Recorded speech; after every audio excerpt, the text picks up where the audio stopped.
Unresolved Problem segment tonight, another controversy over spirituality. Ever since George Washington, presidents have sworn on the Bible that they will protect the country during their inaugurations. Preserve, protect, and defend the Constitution of the United States. Preserve, protect, and defend the Constitution of the United States. So help you God? So help me God.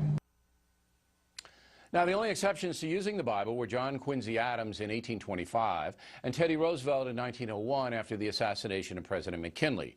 TR used the Bible in his second inauguration. But now there's a move to remove the Bible from the inauguration ceremony permanently. On Monday, President Obama will place his hand on two Bibles, one from Abraham Lincoln, the other from Dr. Martin Luther King, Jr. Joining us now from Madison, Wisconsin, Andrew Seidel, who is with the Freedom From Religion Foundation. So, Mr. Seidel, Abraham Lincoln, Dr. King, two amazing American icons, you just want to take their Bibles and remove them from the ceremony? Well, I much prefer Dr. King's writing on the letter from the Birmingham jail, where he actually talks about the white church standing on the sideline mouthing trivialities and pious irrelevancies while he does the actual work of fighting for the civil rights movement. But the Bible but you itself, must know that Dr. King invoked God in almost every speech he ever made.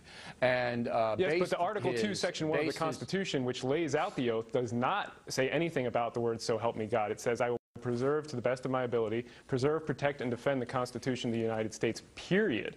And it's kind of ironic that the president is going to amend that in the middle of it. Do you know why George Washington wanted the words God, so help me God in? Do you know why? George Washington did not say, "so help me God." The first recorded instance was 1881. Oh, if you look at his inaugural address, it's peppered with references to God. George Washington has his inaugural address peppered. Go ahead. Washington Irving was the person who started the myth that George Washington said, "so help me God," at the end of his oath. And actually, the French foreign minister was standing right next to Washington. It wasn't "so help me God," and it wasn't said. He didn't say "so help me God." That's correct. Do you know why? Do you know why Washington peppered his inaugural address with the word God? It's all over the place. Do you know why he did it? I don't know that that's actually true. I haven't read his inaugural address lately. Well, you should. I would have to. And the reason he did, well, let me tell you why, and then you can respond, all right? He did it because the Founding Fathers, all right, in the Declaration of Independence, all right, based the Constitution not our founding document, inherent rights from God. All right. That's why he did it. You can argue with, when you get to heaven, you can argue with George Washington. All right, so you the want Constitution is an entirely secular document. It doesn't mention God. It doesn't mention Jesus. It's based on the Declaration of Independence. It's most Constitution, as you probably know, is even in what. It's pretty striking that it doesn't mention. It isn't striking, Mr. Seidel. You don't know your history. You just don't know your history, and I do. I know you would, but you're wrong. The Declaration of Independence set up the Constitution, okay?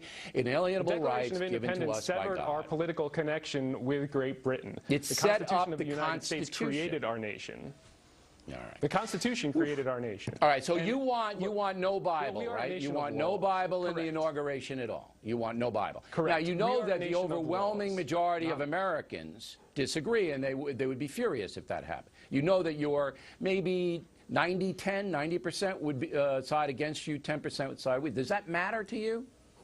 That's actually not accurate, and the demographics are shifting rapidly. The Freedom From Religion Foundation's membership has exploded over the past 5 years. We have 19,000 members now. 19% of this country now 19,000 out of a country of 320 million. How do you handle it? 19% of this country now consider themselves non-religious. 32% of this country under the age of 30 consider themselves non-religious. Even non-religious people don't want to boot the Bible, especially Abraham Lincoln's and Martin Luther King's, out of the inauguration. My question, and I'll give you the last word, is, you are in the minority. The folks want the ceremony to include the Bible. Does that matter at all to you?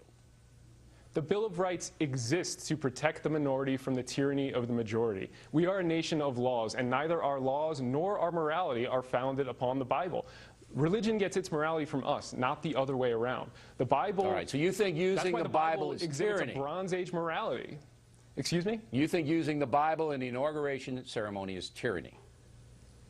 I think that the Bible exhibits a Bronze Age morality that treats women as chattel, human beings as property, and punishes innocent children for the crimes of their parents to the third and fourth generation. And that's just the first set of 10 Commandments.